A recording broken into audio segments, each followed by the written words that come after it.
Ci troviamo in Villino, nella nuova canonica appena inaugurata da Monsignor Arcivescovo, Monsignor Battisti, il quale ha tagliato il nastro un momento fa ed è entrato per la porta d'ingresso ed è quindi arrivato nel salone delle riunioni.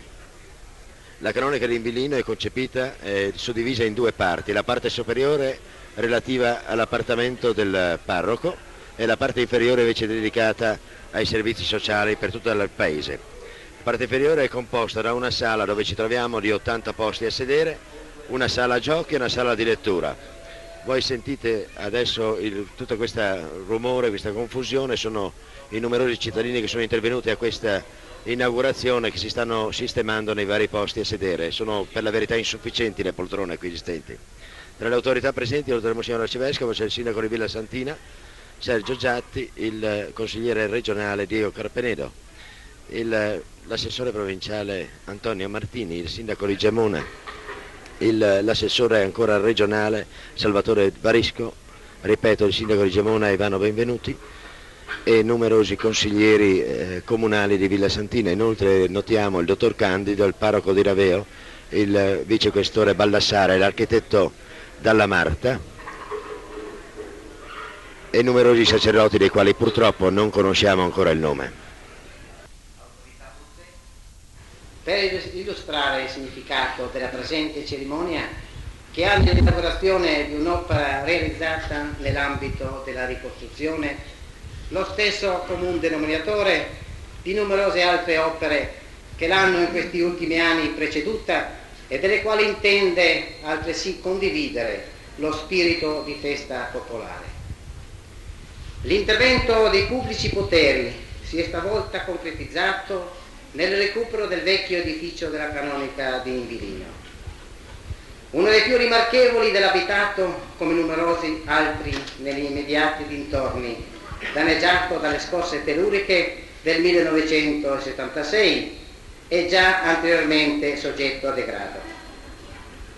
I lavori di ripristino e di ristrutturazione hanno trasformato la casa del parroco in struttura edilizia polivalente in grado di assolvere, in aggiunta all'originaria funzione abitativa, una molteplicità di altre di carattere civile, culturale e ricreativo, soprattutto il tempo libero dei giovani della frazione e del capoluogo, dove potranno trovare nei suoi spazi interni un corretto impiego mediante l'organizzazione e lo svolgimento di attività integrative e di supporto all'educazione che gli stessi giovani ricevono nelle rispettive famiglie e nella scuola.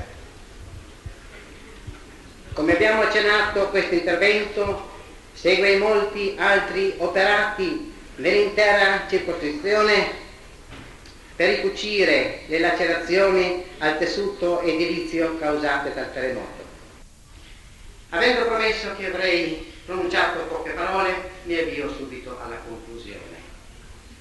Prima di arrivarci, consentitemi però di esprimere la mia personale soddisfazione e quella dell'intera amministrazione comunale per aver potuto aggiungere con questa inaugurazione un ulteriore anello alla catena di realizzazioni operate in questi anni dal comune di Villa Santina e che sono altrettante dimostrazioni di quanto si possa fare, ove unicamente si ponga in cima alle proprie preoccupazioni di pubblici amministratori il solo interesse che durante lo svolgimento del mandato politico amministrativo è dato di perseguire quello generale della collettività. Quando alle generazioni che verranno si accennerà il passato della loro comunità, parlando di questi anni così difficili successivi al terremoto, torneranno alla mente queste realizzazioni. Si dirà delle moltissime case nuove, delle scuole, del centro per anziani, delle opere infrastrutturali, strade, acquedotti, pubbliche illuminazioni, muro paramassi, fognature e superstrada ed ancora cimiteri, fabbriche, caserme dei carabinieri, campi sportivi che sono in programma e che vi assicuro di portare a termine in questo mio secondo mandato. Ecco. In questo momento il sindaco di Villa Santina, Sergio Giatti, consegna le chiavi del fabbricato al parroco di Invillino. Coloro che si sono dati da fare per chiarire questo dramma e sollevare la comunità da uno stato di incubo e di sofferenza. Mi sono venuto gioendo a ringraziarli. È stato annunciato lo scoprimento di una lapide, appunto con la quale si ricorda che questa sala è intitolata al Venier, che è il donatore di un lascito lasciato per testamento. Doveva essere utilizzato per un asilo infantile, invece viene stato adoperato in parte per l'arredamento di questa parte comunitaria della canonica di Invillino.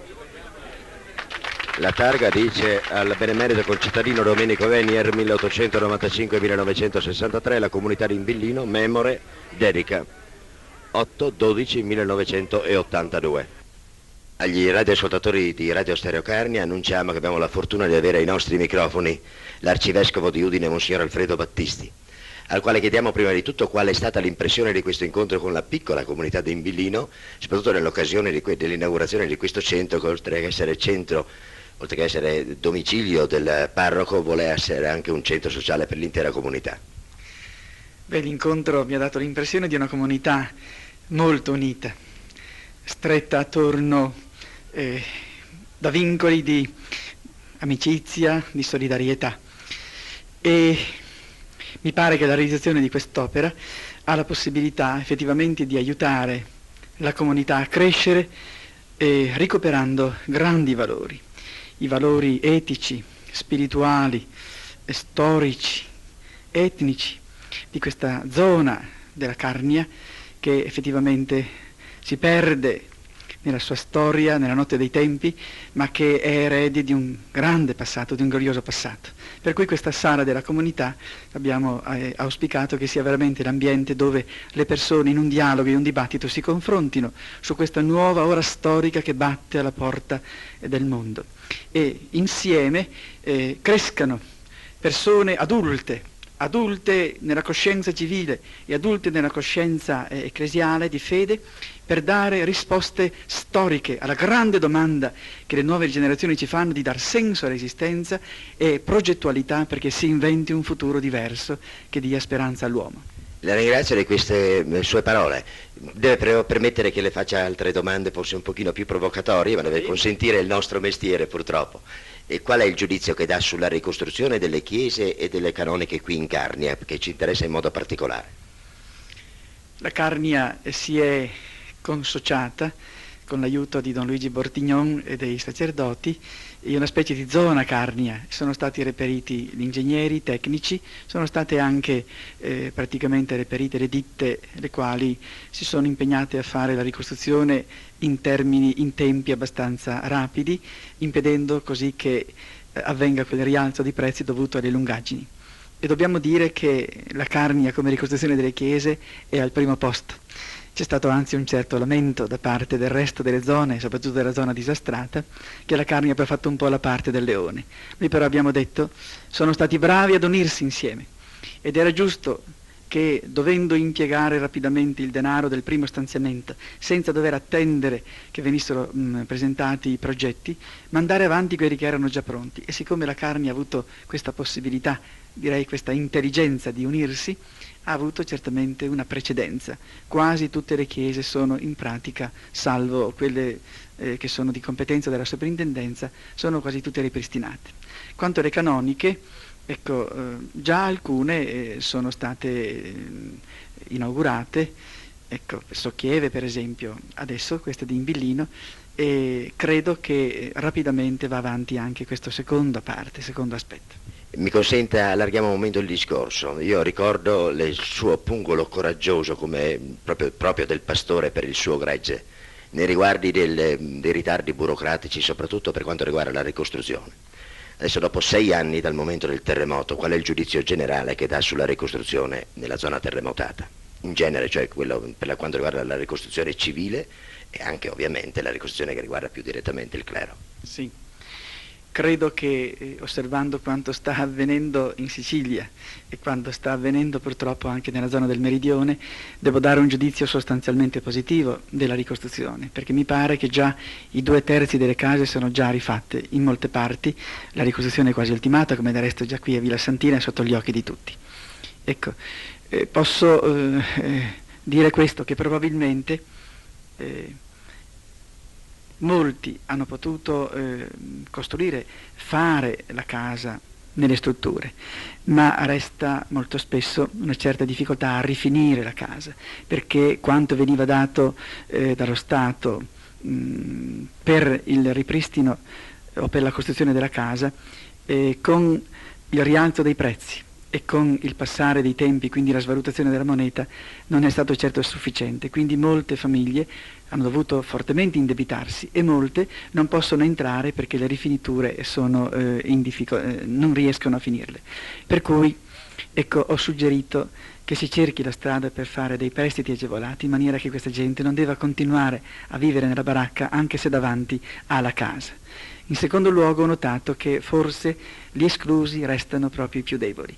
Quindi persone anziane, persone che non hanno la possibilità di contrarre debiti o contrarre mutui, rischiano di essere esclusi da questa ricostruzione. Per cui probabilmente quando i comuni hanno quasi sostanzialmente ultimato, una particolare attenzione lo dovranno porre a quelli che tante volte non hanno voce, non sono uniti sindacalmente perché sono anziani e molto spesso non hanno la possibilità di gridare la loro solitudine, la loro incapacità, andare a scoprire con occhio d'amore per vedere come è possibile risolvere anche questi casi.